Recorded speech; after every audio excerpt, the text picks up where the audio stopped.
তো finally war 2 এর teaser চলে এসেছে। তো এই মুভিটার জন্য অডিয়েন্সরা বহুত দিন ধরে ওয়েট করে আছে। It is one of the most anticipated action film of 2025। Hrithik Roshan versus junior NTR এই ক্ল্যাশটার জন্য দেখার জন্য অডিয়েন্স মানে বহু দিন ধরে ওয়েট করে আছে। It is going to be মানে one of the biggest clash in recent times. কেননা দুজন প্যান ইন্ডিয়া সুপারস্টার একসাথে একই সিনেমা লিড রোলে, তো it's going to be a blast. তো এটাই এই সিনেমার মানে মেজর ইউএসপি। এটার জন্য এক্সাইটমেন্ট এখনো বজায় আছে বা হাইপটা লোকের মধ্যে এখনো ইন্ট্যাক্ট আছে। তো এই টিজারটা এই মুভিটা ডিরেক্ট করেছেন আয়ন মুখার্জি। তো আয়ন মুখার্জি এই ফ্র্যাঞ্চাইজির ফার্স্ট ফিল্ম যেটা ডিরেক্ট করছে স্পাই ইউনিভার্সে। তো টিজারটা কেমন হলো, পজিটিভ নেগেটিভ দুটো মিলিয়েই বলবো। তো ফার্স্ট যে পজিটিভ পয়েন্ট যেটা লেগেছে টিজার, সেটা হচ্ছে ঋত্বিক রোশনের অন স্ক্রিন প্রেজেন্স। মানে অসাধারণ, মাইন্ড ব্লোয়িং। মানে আমার মনে হয় ঋত্বিক রোশনের যে মানে লুকস, যে ওয়াকিং স্টাইল বা অ্যাটিচিউড বা মাসেল ফ্লেক্স করছে, মানে অসাধারণ লাগছে। মানে জাস্ট মানে একদম মানে পুরো হলিউড মুভি হিরো লাগছে, পুরো একদম পুরো মানে দারুণ। মানে আমার তো মনে হয় recent Times this is one of the best look. ঠিক আছে, মানে কোনো কথা হবে না লুকটা নিয়ে, মানে পুরো সুপার। আর সেকেন্ড যেটা মানে আর আরেকটা কথা, সেটা হচ্ছে এই মানে ট্রেলার টিজারে যেটা দেখেছি আমরা, যে একটা সামুরাই সোর্ড নিয়ে মানে কোনো জাপান বরম টাইপের কোনো কান্ট্রিতে মনে হলো যে একটা সামুরাই বৃষ্টির মধ্যে একটা ফাইট সিন আছে সামুরাই সোর্ড নিয়ে, hand to hand plus sword নিয়ে। তো ওই ফাইট সিনটা দারুণ ভাবে এক্সিকিউটেড আমার টিজারে দেখে মনে হলো, খুবই ইনোভেটিভ লেগেছে আমার সিনটা। বৃষ্টির মধ্যে পুরো মানে একটা অ্যাগ্রেসিভ একটা মানে hand to hand combat plus sword fight. তো ওই সিনটা দারুণ লেগেছে টিজারে। আই হোপ যে মানে ট্রেলারটা পেলে আরো হয়তো কিছু গ্লিমস পাবো ফাইট সিনটা, ওটা আমার বেশ ভালো লেগেছে। আর আরেকটা ফাইট সিন আছে যেটা মিড এয়ারে, মানে এই দুটো ফাইটার জেট বা এরকম কিছু এরোপ্লেন ইনভলভ, ওই মিড এয়ারে ফাইট সিনটা আমার একটু নতুনত্ব লেগেছে। তো এগুলোই ছিল আমার যেগুলো পজিটিভ পয়েন্টস, এটাই ছিল। এবার যেটা মেন সমস্যা সেটা নিয়ে কথা বলবো মুভিটা, সেটা হচ্ছে মানে টিজারে যতটুকু দেখেছি, সেটা হচ্ছে জুনিয়র এনটিআর এখানে দেখানো হচ্ছে। মানে স্টোরি লাইন তো বিশেষ কিছু রিভিল করা হয়নি, কিন্তু এটুকু আমরা দেখতে পাচ্ছি জুনিয়র এনটিআর একজন মানে রাইভাল ঋত্বিক রোশনের, যে ঋত্বিক রোশনকে মারতে চাইছে।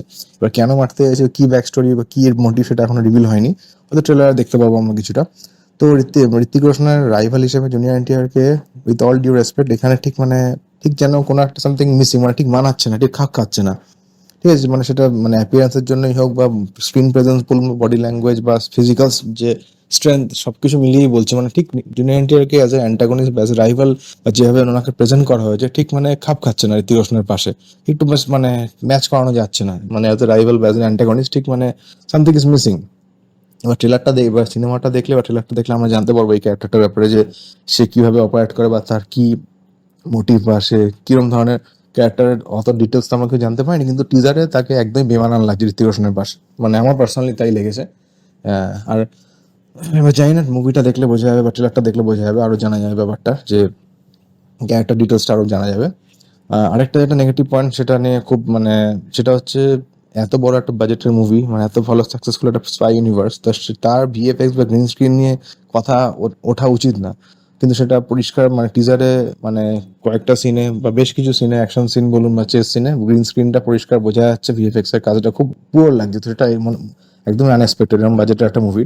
তো আমার মনে হয় মেকার্সরা এটা ইমপ্রুভমেন্ট হয়তো করবে, যাতে ট্রেলারে বা মুভিতে সেটা ধরা না পড়ে। নাহলে এটা একটা বড় নেগেটিভ মানে কনসার্ন হয়ে যাবে টোটাল ফ্র্যাঞ্চাইজিটার জন্য। আর থার্ড যেটার মানে আরেকটা নেগেটিভ পয়েন্ট, সেটা হচ্ছে এই টিজারে যে বিজিএমটা আমার এতটা অ্যাপিলিং লাগেনি। বিজিএমটা could have been much better, মানে সেই অ্যাপিলটা বিজিএম এ নেই। মানে ফাইট সিন বা অ্যাকশন সিন গুলো বা যদিও সেটার সঙ্গে মানে বিজিএমটা খুব পুয়ার মানে উইক লেগেছে আমার। মানে আরেকটু অ্যাপিলিং বা একটু সেই মানে এক্সাইটমেন্টটা নেই বিজিএম এর মধ্যে, মানে যেরকম স্পাই হওয়া উচিত একটা অ্যাকশন ফিল্মের, সেই টান টান ব্যাপারটা। তো বিজিএমটা আমার অতটা অ্যাপিলিং লাগেনি। আর ফোর্থ বা মোস্ট ইম্পর্টেন্ট যেটা পয়েন্ট, সেটা হচ্ছে মানে একটা Bollywood big budget action film মানেই সেটাকে আমার হলিউড মানে থেকে ইন্সপায়ার্ড হতে হবে ফাইট সিন গুলো, বা হলিউড থেকে কপি মানে এরকম টাইপের মানে একটা লেভেল লেগে যাবে। সেটা তো মানে আজকের দিনে এক্সপেক্টেড না। এটা ইন্ডিয়ানাইজ করাটা খুব দরকার অ্যাকশন সিনগুলো আমার মনে হয় বলিউডে। ঠিক আছে, তো এটা স্পাই ইউনিভার্সের মুভি, এত বড় বাজেটের, সেখানে আপনার মুভিটা টিজারটা যখন আপনি দেখছেন, আপনি পরিষ্কার আপনি Mission Impossible, James Bond, Fast and ফিউরিয়াসের গ্লিমসটা চোখে পড়বে। তো এই জিনিসটা বন্ধ হওয়া দরকার। বলিউডে action big budget action film মানেই হলিউড থেকে ইন্সপায়ার্ড হতে হবে, হলিউডের থেকে মানে কি বলবো, মানে ওই ব্যাপারটা কেন থাকবে মুভিতে? ঠিক আছে, এত ভালো ভালো রাইটার্স আছে, এত ভালো ভালো অ্যাকশন কোঅর্ডিনেটর আমাদের ইন্ডিয়াতে আছে, তো আমাদের কি দরকার হলিউড থেকে মানে পুরো একদম ওরম ভাবে ইন্সপায়ার্ড হয়ে করার কাজগুলো? ঠিক আছে, সেটা তো কম্পারিজন তো তাহলে হবেই। আপনি যদি কোনো হলিউড মুভির মানে অ্যাকশন সিনের সাথে মিল পান, তাহলে ন্যাচারালি কম্পারিজন উঠবেই, যে টম ক্রুজ বেটার করেছে না ঋতিক রোশন বেটার করেছে। তো ইটস কোয়াইট ন্যাচারাল। আমার তো দরকার নেই না হলিউড থেকে অত বেশি ইন্সপায়ার্ড হয় বা এই হলিউডের প্রতি এই যে অবসেশনটা, সেটা আমার মনে হয় বলিউড মেকার্সদের ডিরেক্টরসদের বন্ধ হওয়া দরকার। এটা ইন্ডিয়ানাইজ করার খুব দরকার আছে অ্যাকশন সিনগুলো। এটা আমাদের 90s ছিল বা আর্লি 2000 বা 80s ছিল। আমি যেমন একটা ফর এক্সাম্পল এই যে তেলেগু মুভি গোদাচারী, সেটাও তো একটা স্পাই ফিল্ম, কিন্তু সেটাতে একদম পুরো ইন্ডিয়ানাইজ করে একদম সুন্দর করে দেখানো হয়, যাতে ওয়েল এক্সিকিউটেড, যে আপনার কখনো মনে হবে না যেমন হলিউড মুভি থেকে নেওয়া হয়েছে বা হলিউড মুভি থেকে কপিড হয়েছে। ঠিক আছে, তো এটা খুব দরকার। নাহলে এটা মানে আস্তে আস্তে এরকম চলতে থাকলে তো লোকে ইন্টারেস্ট হারিয়ে ফেলবে না। লোকে তো একটা এক্সপেকটেশন নিয়ে যাচ্ছে, এটা হিউজ এক্সপেকটেশন মুভিটা নিয়ে। তো সেখানে যদি আপনি সবকিছু সব মানে হলিউডের সব অ্যাকশন ফিল্ম থেকে যদি আপনি ইনকর্পোরেট করতে থাকেন এই অ্যাকশন সিনগুলো, তো সেটা তো আলটিমেটলি তো ভালো লাগবে না এবং সেই স্টোরি লাইনের উপর এফেক্ট পড়বেই। আমার যেরকম স্টোরি লাইন হবে সেই অনুযায়ী আমাকে অ্যাকশন প্ল্যান করতে হবে, অ্যাকশন মানে ক্রিয়েটিভিটি আনতে হবে অ্যাকশনের মধ্যে, according to the plot. Not that আমি জেমস বন্ড থেকে একটা সিন উঠলাম, ফার্স্ট অ্যান্ড ফিউরিয়াস থেকে একটা কাট চেজ নিলাম, মিশন ইম্পসিবল থেকে একটা জাম্প নিলাম, তো এইগুলো সবকিছু নিলে তো পুরো ঘেটে ঘ হয়ে যায় ব্যাপারটা, স্টোরি লাইনে তো এফেক্ট পড়বেই।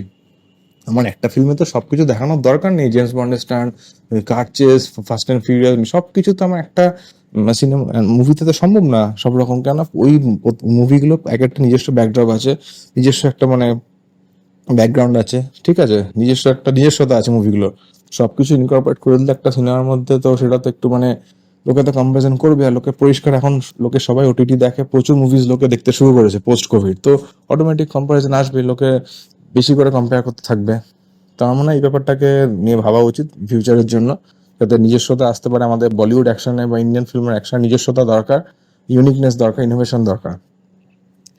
তো আজকের এই টিজারটা নিয়ে কথা বলার ছিল। তো আপনাদের টিজারটা কেমন লেগেছে অবশ্যই কমেন্টে জানাবেন। আমি এখন ট্রেলার আসা বাকি আছে, আই হোপ রিয়েলি হোপ যে ট্রেলারে আরো কিছু ইমপ্রুভমেন্টস থাকবে, মানে ইন টার্মস অফ ভিএফএক্স, এবং স্টোরিটা আস্তে আস্তে রিভিল হবে।